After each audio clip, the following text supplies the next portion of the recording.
Ancient cities tell us much about thousands of years ago with their culture, arts, inscriptions, urban planning, and architecture. We only come across architectural blocks that survive to the present day, most of which are in ruins. However, this is actually not the case.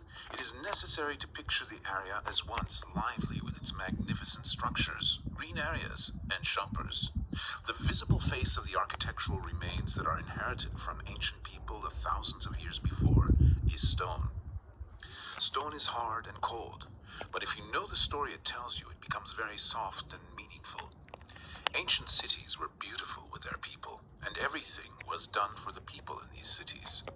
Professor Dr. Celal Şimşek and his team started the Laodikeia excavations in 2003 on behalf of the Ministry of Culture and Tourism and Pamukkale University. Excavation and restoration works continued in the city for over 12 months without any interruption.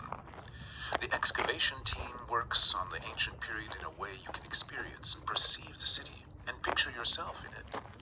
The main goal is to establish a living archaeology park, which tells the beauty of archaeology to people from all walks of life and also allows you to see the destruction caused by earthquakes.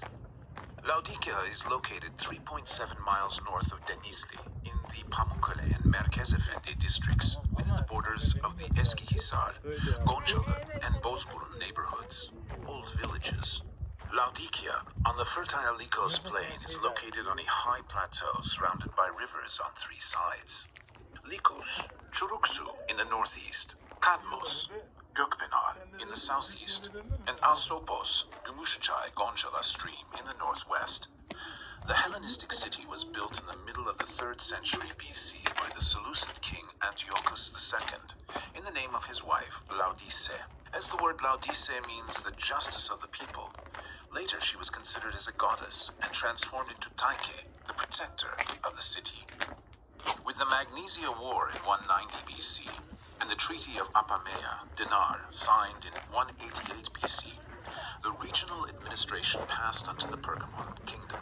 With the will of the king of Pergamon, Attalus III, who died in 133 BC, the region was completely subordinated to Rome.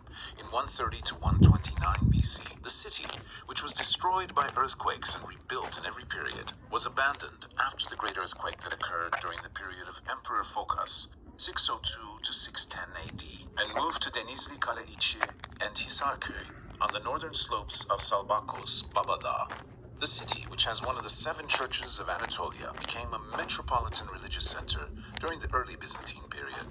Excavations in Laodikeia revealed the existence of uninterrupted settlements from the early Chalcolithic period, Copper Age 5500 BC, to the 7th century AD. The city was named Roas first, then Diospolis, Zeus city, and finally Laodikeia. With the Turkification of the region, the name of the city became Ladik in 1206. Later, the name changed to today's Denizli due to the lake fed by the Lycos and Asapos Gümüşçay rivers, located in the middle of the Lycos-Churuksu plain.